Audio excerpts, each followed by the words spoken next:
Olá, boa tarde, sejam todos muito bem-vindos.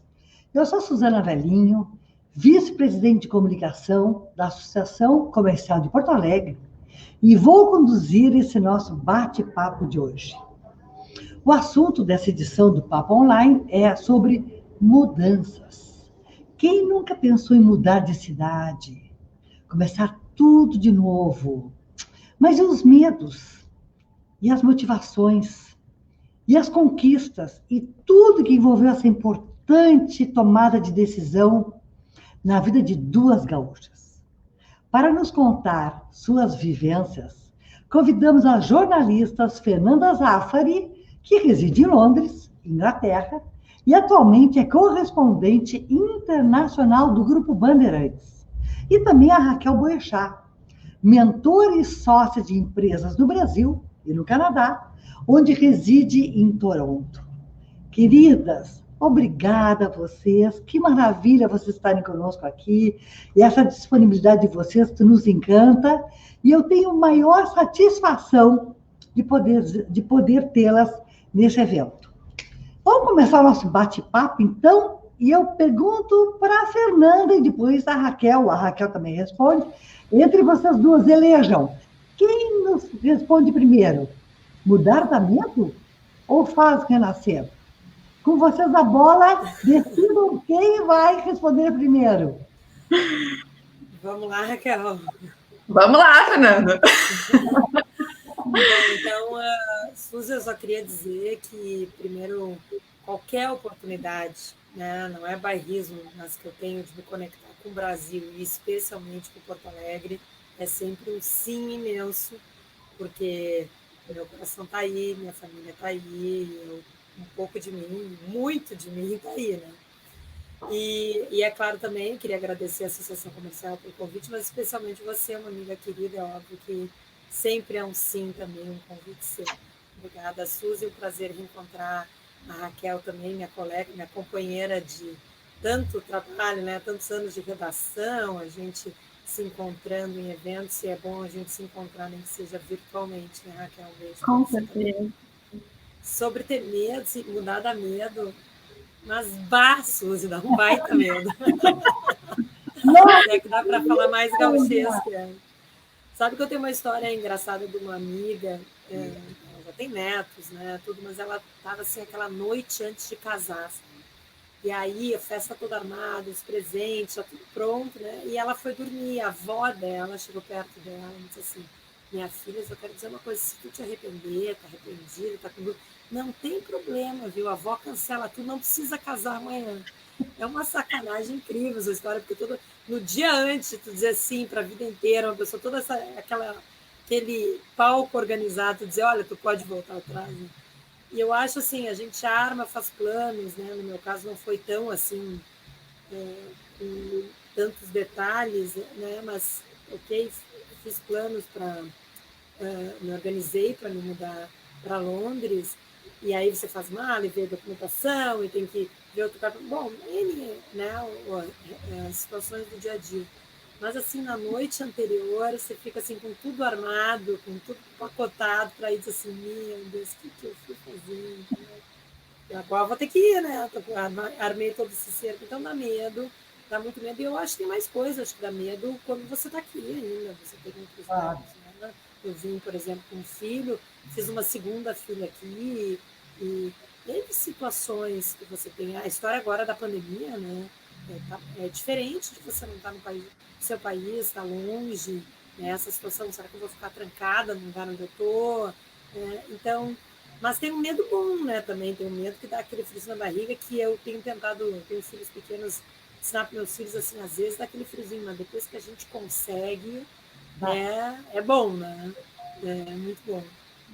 Raquel, me conta. Eu concordo com a Fernanda. Eu acho que o medo está sempre com a gente, só que ele não pode nos paralisar. Eu acho que essa é a grande questão, assim. Eu tenho sempre medo todo mundo tem, né? Eu pego meu medo com a minha mão e caminho para frente, sabe?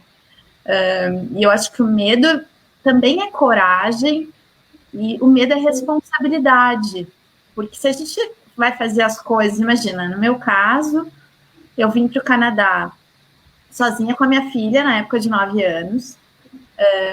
Naturalmente tenho medo, né? Mas se eu não tivesse, eu seria uma louca, uma irresponsável, né? Então, o que eu acho que o medo ajuda é a gente se preparar. Então, é buscar informação, ir atrás de todos os cuidados e zelos para que possa dar certo. E coisas não dão certo, mas aí pelo menos tu já te preveniu, buscou alternativas. Então, eu, antes de vir para cá, eu vim 3 vezes para o Canadá, uma sozinha, a passeio, e fazer umas visitas a agências. A segunda, vim já a trabalho, então tive já essa experiência de sentir se eu ia gostar daqui para trabalhar, enfim, comecei a identificar o terreno, criar network, né, não conhecia nada do Canadá. E depois trouxe a Ana, minha filha, para conhecer e ver como ela se sentiria, porque também ela abriu mão do pai no Brasil, que fica longe, então um contato virtual por um bom tempo, até a gente poder viajar para lá, abriu mão de estar perto dos avós, dos amigos do colégio. Então, tudo isso precisa de planejamento. Aí eu acho que reduz o medo, reduz a ansiedade, e aí dá aquele friozinho na barriga, igual entrar no palco ou entrar ao vivo, que nem a Fernanda, assim, né? De, tá, aquele friozinho na barriga, que a primeira vez eu acho que dá muito mais, e depois vai passando e vem uma energia melhor. E eu acho que a gente vai acostumando à mudança, né? O cérebro começa a ficar menos ansioso e medroso. Me conta uma coisa, antes efetivamente da mudança em si, do ato da mudança em si, teve a decisão de se mudar. Quais foram os fatores motivacionais que fizeram com que vocês dissessem, ok, vamos lá? Eu só queria antes dizer que eu estou mexendo aqui, bati fotinhos, porque eu tuitei aqui os links para as pessoas nos acessarem, não é que eu não estou prestando atenção na conversa. Eu acho assim que você... Eu acho que tem a vontade do novo, né? Você tem desejo por outras coisas, mas eu também, um fator, olha, veja só que me fez decidir, é que eu tinha prazo para voltar. Eu só ia ficar 1 ano e pouco, 2, entendeu? Eu já estou 7. Então eu falei assim, tudo bem, eu vou, mas depois eu volto, entendeu? Uhum. E aí as coisas acabaram sendo. Então eu tinha uma tranquilidade assim, não tem problema, eu vou voltar. Mas eu acho que você tem zonas de conforto, né? Eu tinha uma posição profissional muito confortável quando eu saí de Porto Alegre, né? Uhum. Bárbara, trabalhei muitos anos numa grande empresa, no RBS, tive grandes oportunidades maravilhosas, fui de alguma maneira correspondente internacional lá, né? Mesmo num veículo em Porto Alegre, eu fiz grandes coberturas assim fora do país, mas chega um ponto assim que eu realmente já tinha, era um momento de transição para mim, porque eu tive meu primeiro filho, o Rocco tinha 1 ano, um pouco menos de 1 ano e pouco, e eu acho que também é um momento, nós que somos mães, né, também é um momento marcante, assim, tudo ganha outra proporção, outro peso, outras medidas, né, se fecham alguns ciclos, né, quando você realiza, quando você volta para casa com o filho no colo. Uhum. Então, aí eu também tinha o desejo de ter um segundo filho, eu disse, bem, eu vou desde que eu tenho um segundo filho, entendeu?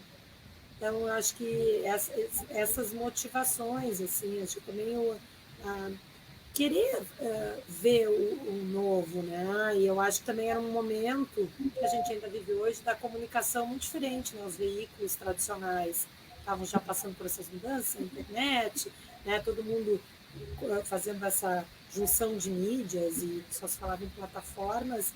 Eu achei que era hora de também ir para outro momento. E tu, Raquel? Nossa, para mim, viajar e conhecer o mundo sempre teve no meu DNA. Eu fui de mochila sozinha pela Europa com 14 anos. Nossa. Eu sempre gostei, eu sempre fui muito curiosa em estudar outras culturas e aprender outros idiomas. Sempre foi uma paixão para mim. Só que eu tinha muitos vínculos no Brasil, Tenho uma empresa que eu atuo até hoje, né, há 21 anos, a Infátomo de comunicação, era casada, minha família toda no Brasil. Então, a gente acaba criando raiz, né, igual árvore, a gente não se dá conta que, na verdade, os vínculos de verdade a gente não perde quando a gente sai do país. E com a comunicação hoje, a gente pode estar em qualquer lugar do mundo e estar fazendo as coisas acontecerem. É só uma questão de mudança de mindset, de tu pensar que é possível fazer isso de uma forma diferente. E quando eu vim para cá, na época eu estava namorando um rapaz aqui no Canadá, e ele me dizia assim... tá explicado. Na época foi... Essa motivação... eu estava encantada assim, com o país e com ele. E aí ele me disse assim, olha, é um país que é uma oportunidade incrível para ti e para tua filha. Vem conhecer. Eu vim, foi super bacana a experiência, conheci vários lugares aqui no Canadá. Depois já não mais com ele, continuei apaixonada pelo país. E aí eu comecei a ver, na verdade, as oportunidades que a gente tem de continuar com as conexões, com as relações que a gente tem no Brasil. E ótimo estar aqui com vocês hoje, assim como a Fernanda falou, para mim é sempre sim, porque eu quero manter meus elos. E com a empresa, a gente abriu tantas oportunidades depois que eu vim, assim, de começar a olhar clientes pelo mundo que podem querer se conectar com o Brasil, de fortalecer o Brasil como um eixo de conexão de negócios, que na verdade a gente olha muito para dentro, né? Quando a gente pensa em negócios, a gente olha muito como empresária, posso dizer, sempre olhava para meus clientes brasileiros, né? Às vezes gaúchos. Mas por que eu não posso atender um cliente que quer vir para o Brasil, ou que quer vir para o sul do Brasil, que seja da Alemanha, ou que seja da China, ou que seja do Canadá? Ele quer construir a reputação dele no Brasil, então eu posso ser esse elo. E eu comecei a mudar meu jeito de olhar as coisas, né? E eu acho que a tomada de decisão, que é a tua pergunta, Suzy, foi quando eu identifiquei que eu não precisava perder os meus vínculos, em que eu tinha o processo organizado, eu tinha um processo de migração organizado como empreendedora, eu não estava vindo aqui de forma irresponsável, a Ana ia ter escola, plano de saúde, quer dizer, o processo estava bem organizado, eu não ia perder os meus vínculos com a minha empresa, eu tive que abrir mão da PUC, onde eu era professora, porque...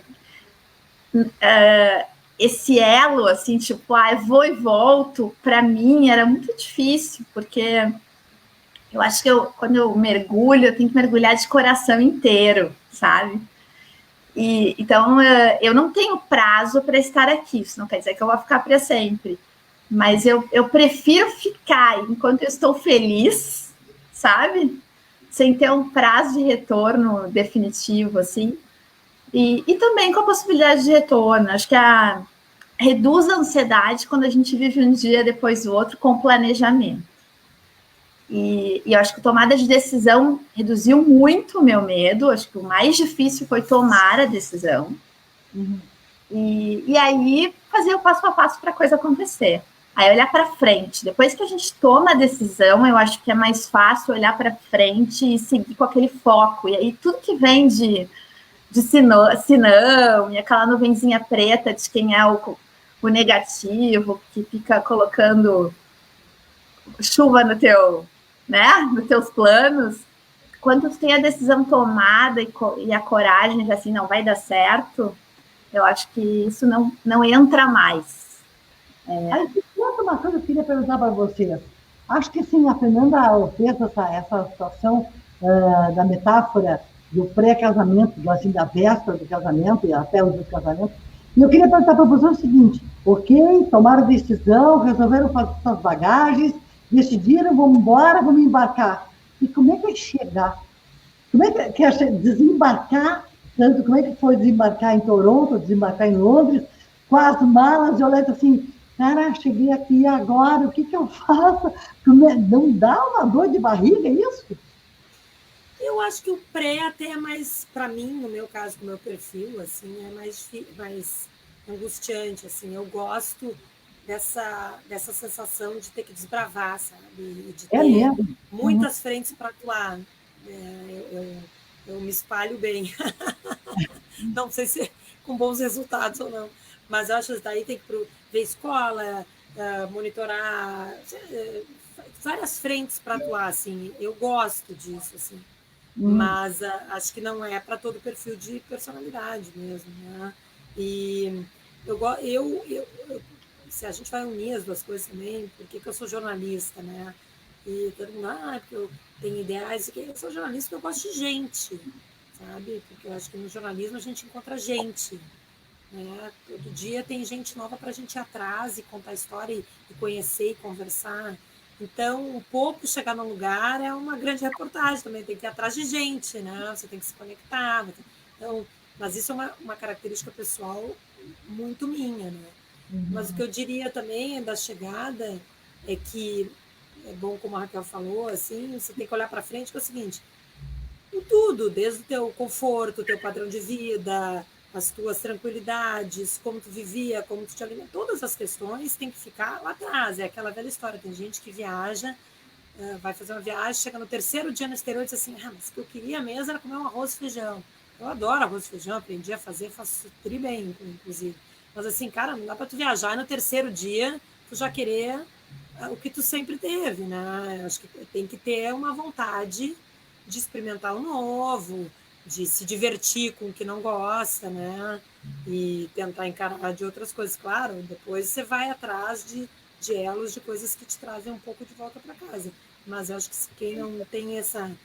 Não, acho que é aventureiro, assim, né? Acho que hoje em dia, eu acho que com toda a tecnologia que a gente tem e acesso, tem Brasil, essas redes sociais aí que estão tão criticadas, poxa, você entra em qualquer grupo, eu já recebi tantas pessoas aqui, qualquer um se conecta, encontra brasileiro, gente que está afim de ajudar, conseguir casa, emprego, né?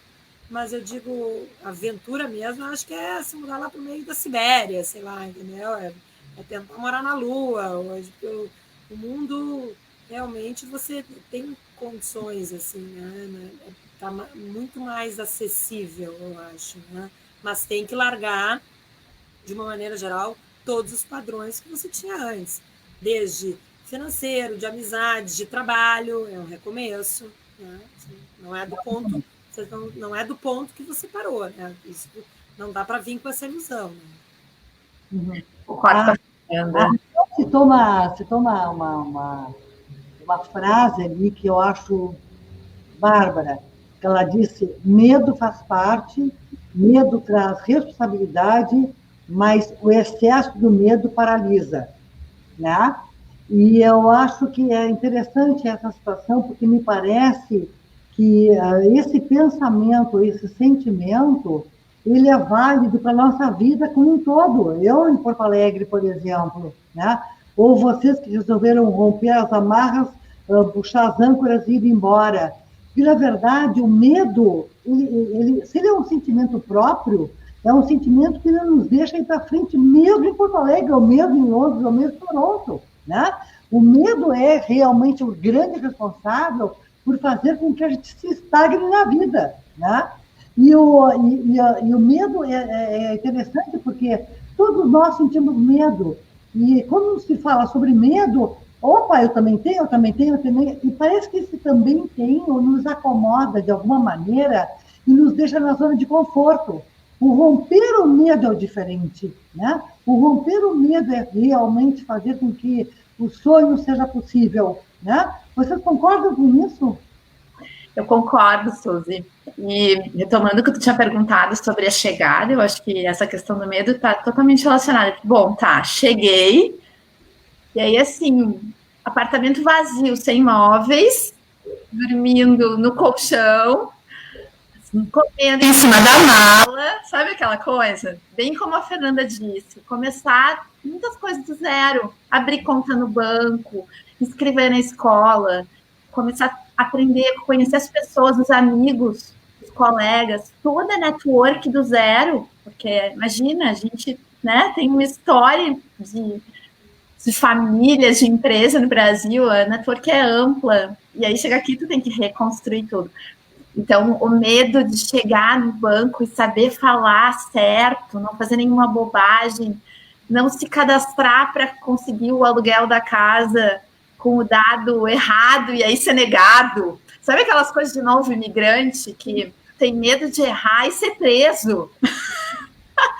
Porque tu tá num país que não é o teu, então tu tem que te adaptar à cultura. Eu acho que esse é um ponto bem importante, que é quando a gente sai da zona de conforto, ter a humildade de ouvir, entender o outro e se adaptar a uma nova cultura. Isso quando a gente muda de país é muito forte, mas quando a gente muda de emprego, quando a gente muda de cidade, quando a gente muda de namorado, tudo, né? Eu acho que é saber entender que o estágio é diferente, não dá para ficar comparando com o que passou, é olhar para frente, usar isso como teu background, assim, né? E ter esse olhar curioso para o novo, porque aí a mudança ela não é tão desconfortável. Eu, assim como a Fernanda, eu sou a jornalista curiosa, né? Eu adoro sair perguntando, eu brinco que eu tenho um saquinho de perguntas na minha mão sempre. Eu tenho que me controlar, porque eu vejo uma pessoa de turbante na rua, eu fico louca para saber tudo da vida dela, da história dela, então, que eu não posso abordar ela como eu faria com um brasileiro, seria muito indelicado. Então, a gente tem que adequar muito, né, o nosso jeito de ser, para ser respeitoso e chegar nos limites do outro. E acho que isso em qualquer lugar serve para a gente agir melhor num processo de mudança e reduzir o medo. Sabe que hoje aqui foi anunciado, vamos fazer um pouquinho de jornalismo, foi anunciado um pacote, um segundo pacote econômico aí para tentar movimentar a economia aqui no Reino Unido, né? Quem anunciou foi o ministro das Finanças, o Rishi Sunak, que é um personagem bem interessante. Aconselho as pessoas irem atrás um pouco mais sobre ele. E ele encerrou o pronunciamento dele no parlamento inglês hoje, dizendo o seguinte, né? Falando da pandemia e de todo esse problema, como a gente tem que aprender a viver, e disse assim, nós temos que sim aprender a viver com isso e aprender a viver sem medo. Tentando dar uma mensagem, claro, ele estava falando para as pessoas que estão perdendo seus empregos, estão tendo que fazer seus projetos nas suas empresas, né? Uma série de situações, a crise aqui é a pior crise dos países da Europa, mas é isso, né? Em todas as situações a gente tem, né? É claro, você faz riscos calculados, mas eu acho que ele também, tem gente que é um pouco viciada nessa adrenalina do será que vai dar, né? Eu, por exemplo, profissionalmente, isso que eu digo, acho que são características, né? Eu, profissionalmente, eu sempre preferi fazer o ao vivo, né? Do que o muito programado, o mega roteiro, né? Eu sempre gostei mais da adrenalina de, será que vai dar, não vai dar, né? Claro, já me quebrei a cara muito com isso, né? Já me dei bem mal com isso também. Mas acho que também é interessante quando tu vê outros modelos, né? A gente aqui, que eu acho que isso que é fascinante, uma cidade como Londres, que é tão internacional, e você vê cada história, cada pessoa que casou não sei onde, foi viveu aonde, nasceu um filho num lugar, outro em outro, se mudou, teve que de um dia para o outro sair correndo. Eu agora estou fazendo trabalho com refugiados aqui, estou num projeto assim, especial, e fui num centro aqui falar com jovens refugiados. Essas pessoas que caminharam assim 1 ano para chegar na Europa, sabe? São histórias assim que daí o teu medinho assim de entrar no avião até fica parecendo bobo, sabe? Se a gente põe em perspectiva assim. Interessante isso, né? Vocês falam sobre esse assunto e sobre essas dificuldades, as incertezas. Eu queria perguntar para você o seguinte: como é que é chegar como brasileiro? Como é que foi chegar no Canadá ou na Inglaterra, no caso? A cultura pesa, as pessoas olham vocês de um jeito estranho. Como é que vocês conseguem se inserir no dia a dia londrino, no dia a dia em Toronto, canadense? Como é que é isso? Foi difícil? É difícil? As pessoas olham vocês de um jeito meio estranho ou não? Meu caso, Suzy, Toronto, eu acho que é a capital mais multicultural do planeta. É mesmo? É impressionante. A gente tem mais de 200 idiomas falados aqui na cidade. Só em Toronto? Só em Toronto. Então, assim, claro, os idiomas oficiais é o inglês e o francês, mas se a gente for pensar no idioma materno, né, de todos, é impressionante o volume de idiomas, mais de 200 idiomas, de fato, que são falados aqui. Então, se a gente vai num café, ou mesmo na escola, no ambiente de trabalho, eu estou dentro de uma aceleradora, então tem startups, empresas de vários lugares do mundo. Então, tem indiano, mexicano, chinês, japonês, alemão, equatoriano, de tudo que é lugar, né? Então, é um país, especialmente em Toronto, mas no Canadá como um todo, pelo processo de imigração e de história do país, que vem de imigração há gerações, que ele é muito acolhedor. Então, eu me sinto muito bem recebida. O canadense, ele é muito educado e ele tem duas características que eu gosto muito. Uma delas é, ele sempre pergunta, quando a gente faz uma abordagem, ele recebe, essa primeira abordagem ele recebe, se eu quero marcar uma reunião, 15 minutos de conversa, ele recebe, a primeira ele recebe, a segunda vai depender do meu desempenho, mas a primeira ele recebe, e ele sempre vai perguntar, what can I do for you? É sempre, o que eu posso fazer por você, como é que eu posso te ajudar? Né? How can I help you? Então, sempre tem essa linha. E a outra coisa do canadense, que é um newcomer, que é quem veio de fora, ou que tem uma história de imigração, eles chamam de give back, que é o retribuir tudo que ele recebeu quando ele chegou no país. Então, assim, eu vou dar exemplos bobos, mas que eu me senti muito bem aqui. Quando eu pedi informação na rua, não foi uma nem duas vezes, várias vezes, da pessoa dizer, peraí que eu vou te levar lá. Porque a pessoa está toda pronta para ir trabalhar, ela para tudo, e ela caminha 3, 4 quadras para te mostrar onde é o lugar. Não foi uma vez, foram várias. Dentro de supermercado, nos primeiros dias, eu preocupada com aquele monte de moedinha diferente, que eu não sabia quais eram. Chegava na fila do supermercado, olhando as moedinhas, ainda não tinha cartão de crédito, né? E aí eu pegava assim, atrapalhada, não foi uma vez, foram várias, a pessoa pegar as moedas e dizer assim, deixa que eu te ajudo, já passei por isso. Dá um alívio, né?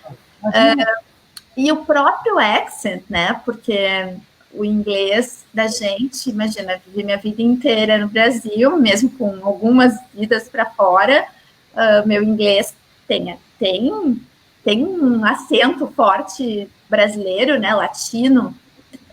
Aqui todo mundo tem, é difícil o canadense que não tem algum tipo de história, né? E eu acho que eu pelo menos enxergo isso como meu background, a minha história, que também tem coragem de estar falando outro idioma, de estar num outro país, não tem um olhar crítico, né, ou discriminatório para isso. Eu não sinto assim. E, pelo contrário, eu tenho tido muita abertura com o governo canadense para participar de eventos, para falar sobre empreendedorismo feminino aqui, para falar sobre processo de imigração para cá, porque eles querem boas histórias para conectar com quem está chegando também, né? Essa experiência ajuda quem está chegando. Então, eu senti sempre um lado muito bom. Tem dificuldade? Tem, mas eu acho que é dificuldade de adaptação pela nossa cultura. Essa coisa do abraçar, né?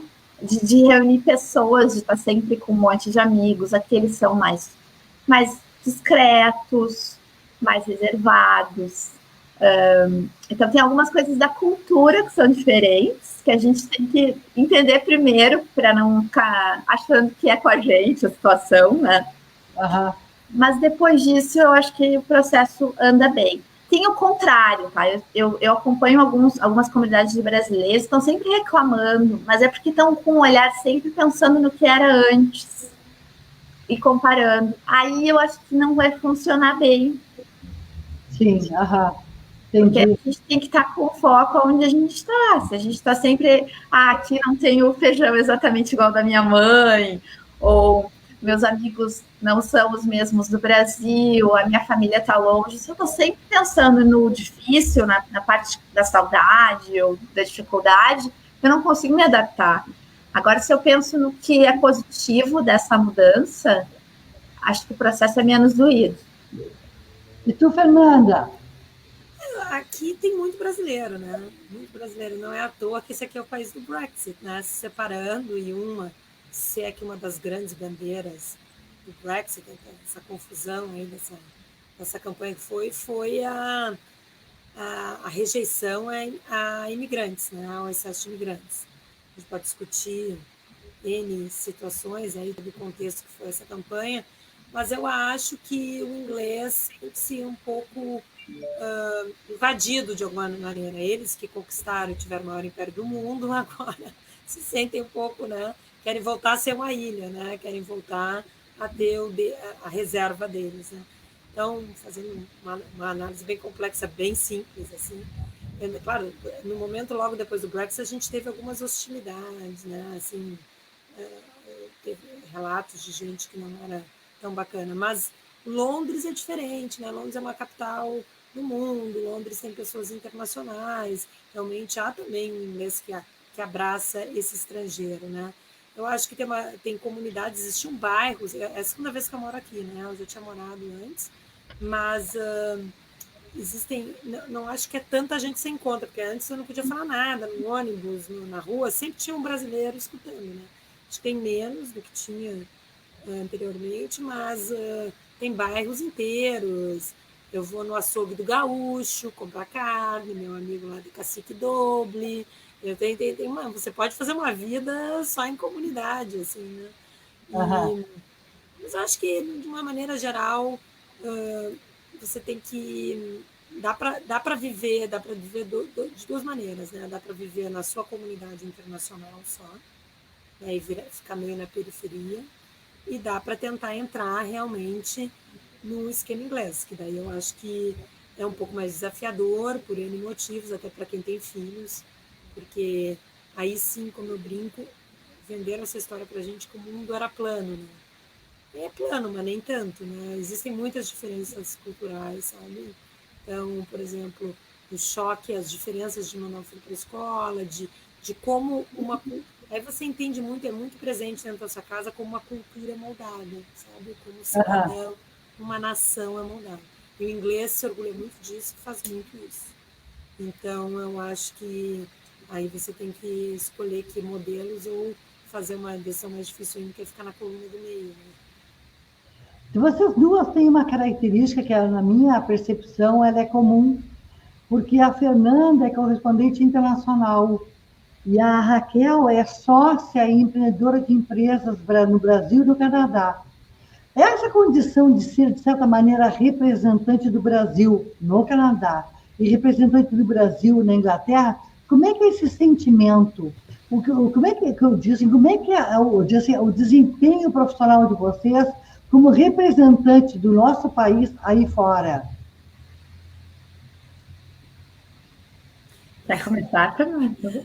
Posso começar? Eu acho que, claro, como jornalista, eu tenho que dar muita explicação, né? Por exemplo, hoje o Momento Brasil é um momento muito fragilizado, né? De imagem e tudo, mas de uma maneira geral, eu acho que a gente é criado o Brasil com uma visão muito grande, né? O Brasil, país do futuro, né? Que existe esse lado exótico, um fascínio. Eu diria que aqui não existe tanto esse fascínio mais, sabe? Eu acho que por isso que a gente tem que correr atrás, fazer o dever de casa, se vender melhor, empreender de uma maneira. Eu acho que existe um novo mundo, os países do futuro, outros que passaram a gente, né? Então, você já não é assim, você não é muito isso. Eu acho que as pessoas perguntam mais porque, tipo assim, quando está aquele tempo ruim aqui do inverno, assim, mas o que você está fazendo aqui que na sua terra tem sol, né? Meio por aí, mas eu acho que esse fascínio, ele é um pouco uma fantasia ainda que a gente fomos construindo. Eu acho que não é um diferencial, assim, sabe, tanto. Mas tem outros países que estão mais sedutores ou fazendo melhor a sua atividade. Raquel? O que eu sinto aqui, concordo com a Fernanda em relação ao clima e a beleza natural do país, é é notório, assim, todo mundo tem curiosidade de conhecer o Brasil nesse sentido. O Canadá, ele tem as 4 estações bem fortes, né? E frio mais rigoroso, então a questão da beleza natural do Brasil sempre encanta. E eu falo com muito orgulho, assim, mostro imagens e falo do Brasil, né? O que pega muito aqui é a visibilidade política e econômica, que impacta muito na reputação do Brasil, na desconfiança em relação ao Brasil, né? E aí vem o nosso papel, o meu papel especialmente em relação ao empreendedorismo aqui. Pois é. E eu tenho que fortalecer a minha reputação como empreendedora, como empresária, e mostrar. Eu trabalho com isso há mais de 20 anos, né?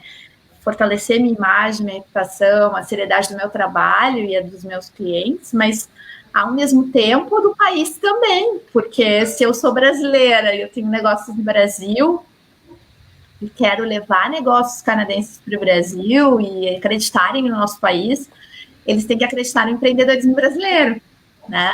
Se a política e a economia não está boa, se tem problemas de corrupção, então acredite em nossas empresas, nas pessoas que estão nas lideranças, enfim, né? E aí eu acho que a gente tem que separar o joio do trigo, assim, e sinalizar o positivo. Então eu não entro em roda de conversa falando em coisas ruins. Eu corto, eu entro em questões que são de fato positivas do Brasil, para posicionar o que a gente tem de bom, sabe? Então, a Câmara de Comércio Brasil-Canadá, eu faço parte do Comitê das Startups de Inovação aqui, tenho feito palestras, participado dos eventos deles aqui e ajudado a trabalhar a estratégia de comunicação da Câmara no Canadá, porque eles também passam por isso, né? No momento em que tem uma crise de imagem do país, impacta na Câmara que representa o Brasil aqui.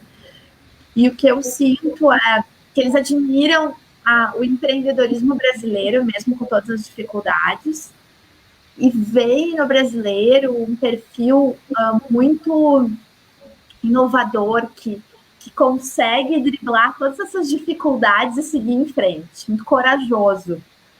E é isso que eu sempre tento mostrar, que por mais que a gente tenha uma série de burocracias e mudanças de planos, e toda hora planos econômicos, planos jurídicos, porque a gente tem que estar sempre estudando e aprendendo, né? A gente se vira, a gente muda, a gente não tem medo de mudança, a gente vai lá, não tá morto tem peleira, né? Tem gaúcho, e a gente segue em frente. Eu acho que essa coragem nossa tem que ser exemplo. Não é tão divulgado isso, eu acho que a gente deveria valorizar mais esse nosso perfil para o resto do mundo. Inclusive nas universidades, trabalhar nos estudantes esse viés de que eles podem sim se posicionar para o mundo de um jeito diferente, para que a gente consiga mudar essa imagem. Mas hoje eu indiretamente quero ser uma embaixadora do Brasil, assim, no sentido de representar de uma forma positiva, tenho muito orgulho do país em várias frentes. E o que a gente não tem de bom também a gente tem que reconhecer. A gente tem várias deficiências, né? Mas eu acho que cada um de nós é que faz a diferença. Eu quero educar minha filha aqui, né, escolhi o Canadá para a educação dela, porque eu vejo que é um país que olha para frente, que olha para o mundo, que tem uma valorização das soft skills, do processo assim, de se comunicar com o outro diferente, respeitoso. Mas eu também quero levar isso para o Brasil de alguma forma, seja com minha empresa, seja capacitando pessoas. Acho que a gente também tem um grau de responsabilidade nisso, né? Eu acho que sim, falar sobre um aspecto muito interessante, que é o perfil do brasileiro, né? Acho que nós temos realmente algumas características que fazem com que a gente tenha uma certa facilidade, digamos assim, de adaptação, né? Em outras culturas. A gente está acostumado com o jogo de cintura, né? Obrigatoriamente com o jogo de cintura, né? Mas eu queria perguntar para vocês agora, vocês vendo o perfil do brasileiro de fora, né? O que vocês acham da autoestima do brasileiro? Eu acho difícil, assim, acho que é importante a gente ver como eu insisto um pouco, né, não é esse papo assim, de quem é mãe, mas como se molda no processo de educação, né, a cultura de uma nação, né? E eu acho que isso faz muito parte. Né? E isso, os ingleses são muito bons nisso. Né? E eles têm, desde olhar no olho quando fala com as crianças pequenas, cumprimentava, dava um exemplo pequeno, assim, quando as crianças são muito pequenas nas escolas, aqui, todas, ou dão estica a mão, ou falam, cumprimento, coisa. A gente no Brasil diz assim, dá oi pra tia. Aí a criança não dá e diz assim, ai, pequenininho, deixa-me. Estou dando um exemplo bobo, sim, mas isso é uma construção, né? Porque, claro, porque dá para eles cumprimentarem, né? A gente que culturalmente, assim, deixa, não faz nada. A gente cria de uma outra maneira, né? Isso se reflete lá na frente, né? Por exemplo, aqui você chega para um universitário, a gente tem uma brincadeira entre os brasileiros assim, diz assim, olha só, tu vai fazer um Zoom amanhã, viu? Tá vendo esse teu projeto? Tu vai apresentar para o Obama. O cara vai te responder assim, tá, ok, que horas? Entendeu? A gente vai dizer, como assim? O Obama, tá louco? Né? Eu acho que eles têm um empoderamento, eu acho. Né? E eu acho que isso, por exemplo, eu peguei filhos na primeira infância, educação de primeira infância aqui, é isso que se trabalha muito, o empowerment, né? Esse empoderamento. E então, mais do que ficar, tudo bem, pinta, faz muita jardinagem, as crianças falam muita coisa, mas eles têm uma construção de personalidade, né, de empoderamento. Esse é um valor muito forte nos berçários aqui, nas escolinhas de criança. Assim, quando você faz reunião com as professoras, elas avaliam isso, falam de como a criança se posiciona, como ela entra no ambiente, como ela olha no olho, sabe? É algo que eu realmente antes não... Né? Era assim, tá conseguindo contar de 1 a 5, de 1 a 10, não é isso, esse valor. Eu acho que a gente tem um jeito diferente, não estou dizendo qual é um que é melhor ou pior, mas sem dúvida nenhuma é diferente. Mas tem histórias maravilhosas aqui na Inglaterra, impressionante, pessoas que desbravam e vencem, né? Eu brinco, cada vez que eu vou ao consulado brasileiro aqui para renovar passaporte, para mim é uma aula, um banho até de orgulho, assim, porque você fica vendo aquela sala de espera, nossa família, gente que abriu negócio, que tem loja, que faz... As pessoas mal falam inglês, as pessoas pegaram 2, 3 filhos no colo, vieram. Como é que se viram, sabe? A gente reclama porque, não sei, se não falei muito bem, será que como é que faz isso? Como é que tá falando no banco? Olha, essas pessoas mal sabem o idioma, né? E estão aí, e dão conta do recado, né? Louco isso, que maravilha, adorei, Fernanda, a história do empoderamento. Isso é muito importante, algo de educação, aqui é um valor altíssimo para as crianças, eu digo na primeira escola ali, a partir dos 3 anos. Isso se constrói, Suzy, assim, eu vou brincar, já vou deixar a Raquel falar, porque senão estou falando demais. Mas eu tenho uma história de empoderamento parecida com a tua, com a Ana, que eu fiquei bem encantada. Eu acho que a escola, nesse sentido, é parecida. A escola da Ana Vitória é num bairro muito canadense, uma região aqui, basicamente, de quem está na 3ª, 4ª geração já aqui. Ela e mais 2 só na sala são de outros países recentes, né? E o ano passado, quando ela chegou, claro que estava aprendendo inglês, estava se adaptando, tinha toda aquela questão, e o diretor convidou ela para uma reunião, junto com outras 3 colegas super líderes de sala de aula, aquelas meninas que são uma reunião. Convidou a minha filha, de 9 anos, o diretor da escola, o principal, né, convidou minha filha e outras 3 meninas da sala de aula para uma reunião. Sim. Ela me contando em casa, eufórica. E aí ele chegou e disse assim, eu estou convidando vocês 4 para representar a escola num evento sobre empowerment para meninas. Era Girl Power. Era para as meninas aprenderem a valorizar as suas qualidades, os seus potenciais. Chegou lá, eram 700 meninas de todas as escolas aqui da região, um evento com DJ, com palestras ensinando a meditar, a trabalhar cores que estimulam vários sentidos. Eu sei que ela tem uma experiência de valorização dela como nova imigrante numa escola em que ela estava se adaptando com outras 3 meninas que ela super admirava, né? E ele disse, se vocês quiserem, no ano que vem, vocês são líderes de turma. Então, ele estava ajudando, né? E no caso da Ana, eu acho que foi um grande presente, porque ela precisava melhorar a autoestima dela, né? Um presente de mostrar que todos nós temos potencial. E a escola faz isso todos os anos. Quando teve um problema de bullying em sala de aula, a diretoria, ela imediatamente chama para conversar as crianças para se entenderem. No caso da Ana, ela teve uma situação e o diretor disse assim, queres que eu chame o rapaz para conversar junto contigo ou separadamente? Como é que tu vai se sentir melhor? E ela disse, melhor conversar separado. No Brasil, quando tinham situações assim na escola, muitas vezes tapavam só com a peneira, a coisa não era conversada de frente imediatamente, resultado imediato, assim.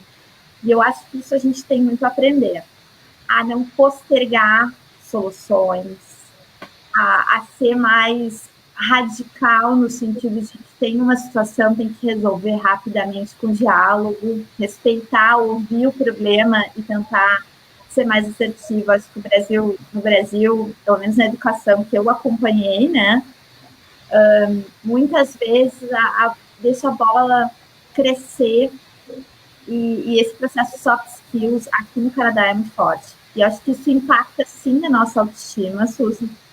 Acho que quando a gente vê que a gente é capaz, que a gente pode se apresentar em público bem, que a gente teve uma preparação na escola para isso, com treinamento, acho que as coisas são diferentes, sim. Que maravilha de conversa, gente, eu estou encantada com a história do empoderamento. Suzy, não, vou te contar uma coisa, como é que se constrói empoderamento, não é assim, eu ia te perguntar, um glamour louco, olha só, não, tá. Eu primeiro cheguei aqui, aí fui mandar meu filho para a escola, tá? Aí ele foi na primeira, quer dizer, demorou um ano e pouco antes de ele ir para a escola, ele foi para a primeira escolinha, porque ele veio com 1 ano e meio, com 3 anos e pouquinho, ele foi para a escola. Aí a professora chamou, né, para fazer a primeira reunião, olha, eu queria fazer uma avaliação, não sei o que. Aí eu disse, não, aí tudo estava ótimo, maravilhoso, daí ela disse assim, mas tem um problema. E aí meu marido ficou me olhando, assim, né, a professora aqui, ele não põe o casaco sozinho. Aí eu fiquei olhando, assim, eu achei que era uma piada, que ela ia rir, e ela não riu. E eu fiquei assim, né, no pincel, fiquei e eu como assim, ela, não, que uma criança de 3 anos tem que colocar o casaco sozinho. E aí ela mostrou a técnica, então, sempre que eu volto ao Brasil, as pessoas se surpreendem muito com a independência das crianças, eles constroem que o mimimi de que, ai, mãe, faz isso, faz não sei o quê, isso não é legal. Cada vez que vai lá fazer uma coisinha, eles dizem assim, não, mamãe, deixa que eu faço sozinha. Eles assim, peraí que eu amarro teu sapato. Não, eu sei fazer. Né? Mas é isso que eu digo, isso é uma construção, isso é um processo educacional, né? Então, claro, o tempo é horrível, imagina se a professora tem que botar 30 casacos em 30 crianças para levar para o pátio cada vez, né? Então é o seguinte, tem que botar o casaco, quem não põe o casaco não vai para o pátio, entendeu? Se não sabe botar o casaco, vai aprender. Então, uma criança de 3 anos. Olha, é uma loucura isso, né? Estou encantada com esses exemplos, porque, na verdade, bom, eu posso falar um pouco mais sobre isso, mas eu quero fazer uma outra pergunta antes de falar um pouquinho sobre isso. Nós estamos nos encaminhando para o final. Lamentavelmente, eu queria 3 vezes esse tempo com vocês. Sei que as agendas são muito atrapalhadas e vocês usam, também no sentido de ocupado, vocês são muito solicitadas. E eu queria fazer uma pergunta para vocês duas, que seria exatamente essa. Quem hoje, se nós olharmos para o momento de chegada no Canadá, em Toronto, o momento de chegada em Londres, quem é a Raquel hoje e quem é a Fernanda hoje? Só nesse tempo de chegada e momento atual. Por favor. Quem é a Fernanda e quem é a Raquel? A partir do ponto de chegada. Do momento de chegada, melhor dizendo. Falo eu, Fernanda?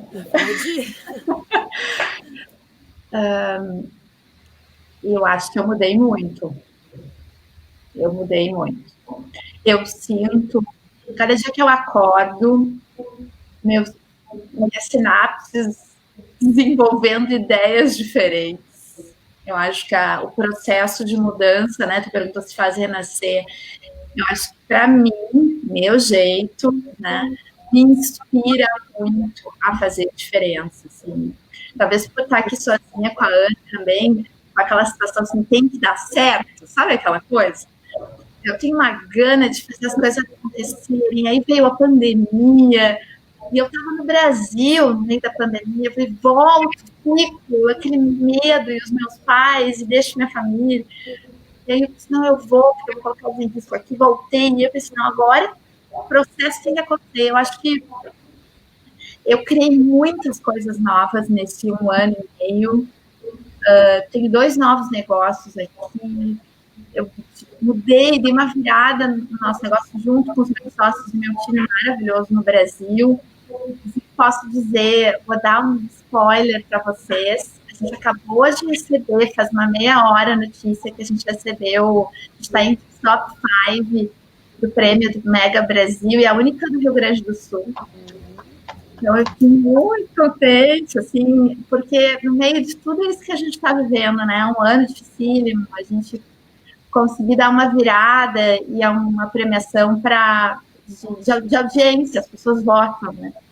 Então, eu acho que foi 1 ano assim, de muitas mudanças, mas eu acho que eu mudei muito meu olhar para o mundo, com respeito ao outro, de valorizar pequenas coisas, que eu acho que quando a gente está na zona de conforto a gente não valoriza, e de que eu posso, sabe? Aquela coisa de que quando a gente quer muito fazer, se a gente foca e tem determinação e planeja, as coisas acontecem com várias dificuldades, né? A gente faria um webinar só para falar de desafios, frustrações, mas no fundo lá um orgulho imenso, assim, de poder estar propiciando isso para minha filha, para mim.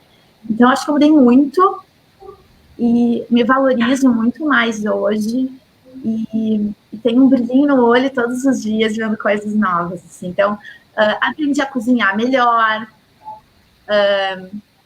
aprendi a ter uns hobbies que eu gostava, mas já não tinha tempo. Aqui eu fotografo muito mais, sabe aquele olhar ativo, assim? Então, eu acho que eu mudei muito. E tu, Nanda? Olha, eu acho que tem coisas que continuam, acho que tem diferença. Raquel, você está aí há quanto tempo já? 1 ano e meio. 1 ano e meio. Eu estou há 7, né? Sim. Então, acho que isso faz uma diferença, assim. Então, eu já passei de um fascínio, de uma chatice, de só olhar. Tem a barreira dos 5 anos ali é uma barreira importante. A gente conversa depois dos 5 anos. Tá bom. Vamos fazer outro. Mas é que nem do casamento é o quê? A crise do 7? Como é que brincam? Não sei. Tem umas brincadeiras. É a crise do 7, é uma delas. Uma delas, né? Mas é a crise. Acho que quem mora fora dizem que é os 5 anos, né? Mas acho que continuo a fim do novo, querendo conhecer gente. Acho que isso não mudou, assim, curiosa e sempre querendo sugar, né? O que até porque essa é a oportunidade com muita clareza que isso é uma das partes mais ricas aqui de morar aqui. Mas eu diria que hoje, se eu fosse dizer uma coisa que mudou, acho que eu sou, não sei se é um pouco mais tranquila e um pouco mais segura. Acho que, às vezes, quando a gente chega, a gente tem essa coisa camaleão, tem uma parte tique. Você tem que fazer uma curadoria, né, da sua vida familiar. Um pouco você tem que ser quem manter sua essência, um pouco você tem que mudar para o outro lado e outro pouco você fica ali no meio, né? Você tem que incorporar essa cultura do local para conseguir se adaptar e viver, né? Eu acho que hoje eu tenho mais claro, assim, o que eu quero. E daqui para cá, eu não quero mexer. Aqui para cá, né, é a zona nebulosa, e para cá eu acho que a gente tem que se agarrar no que eles têm de bom. Mas claro que daqui a 1 ano a gente conversa, eu posso ter mudado as minhas verdades, né? Mas eu acho que é uma certa tranquilidade, uma certa, não sei se é segurança a palavra, porque a gente tem, você está falando da autoestima do brasileiro, acho que a gente tem coisas maravilhosas, entendeu?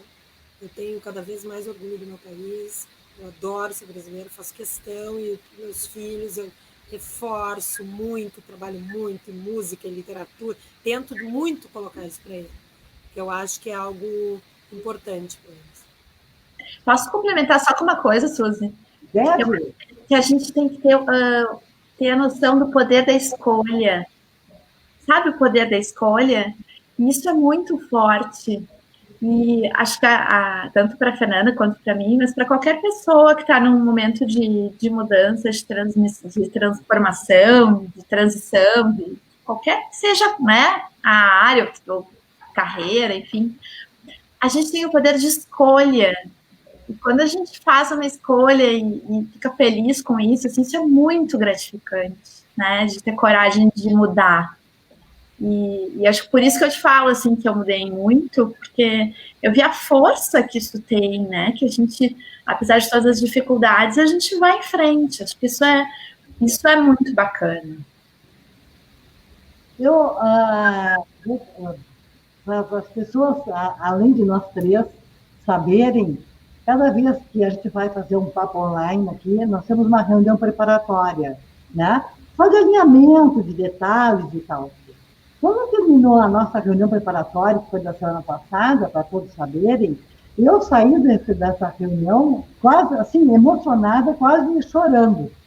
Porque, assim, eu fiquei tão orgulhosa, eu tenho tanto orgulho da Fernanda, que eu chamo de Nanda, e da Raquel, tanto orgulho, porque elas tiveram a coragem de botar a mochila nas costas e ir embora, e não significa necessariamente de ir embora para outro país.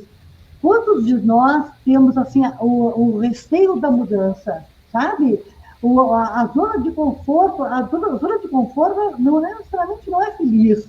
Às vezes a zona de conforto é uma coisa que nos deixa aprisionados, tristes.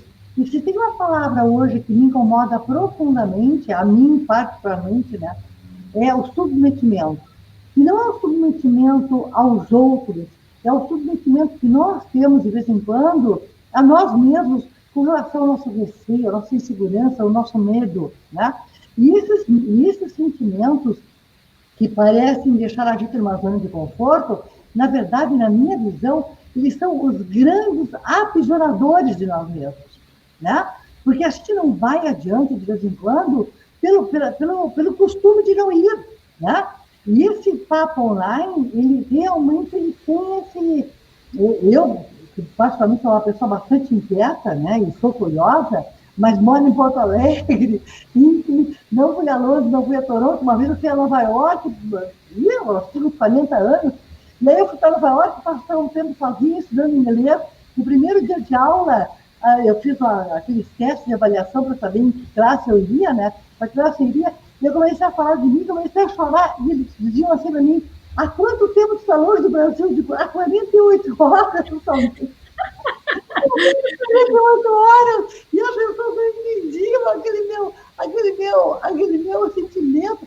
E eu não estava ali, na verdade, entristecida, querendo retornar. Eu estava apavorada por ter ido ao encontro do meu desejo, né? Mas a dificuldade por ter deixado muita coisa para trás, meu marido, meus filhos, meus amigos e tal, e eu sozinha em Nova York, na casa de uma família. Mas, enfim, é o que vocês falaram depois de um tempo, depois a gente consegue assim, dizer que eu consegui o prazer que nós temos dentro do nosso coração, esse prazer fica para o resto da vida da gente. Ninguém nos tira esse prazer, isso é um grande tesouro que a gente leva, né? E esse empoderamento feminino, masculino, do ser humano, de tentar, sim, ir ao encontro do seu sonho, né? Seja que ele estando numa outra cidade, ou ele estando na própria cidade, mas realmente a ousadia de fazer diferente, né? E esse papo teve exatamente essa missão, digamos assim, a missão de trazer para cada um de nós, tipo, é possível. E depois de um tempo, ai, como é bom, eu consegui. É o que a Fernanda e a Raquel disseram, eu estou conseguindo, né? E estar conseguindo não é um bicho de 7 cabeças, é dar um passinho depois do outro, num dia de cada vez. Eu queria muito agradecer a vocês duas por mais esse momento de lição de vida que vocês me deram. Espero que tenha dado para muitas pessoas, mas me deram, né?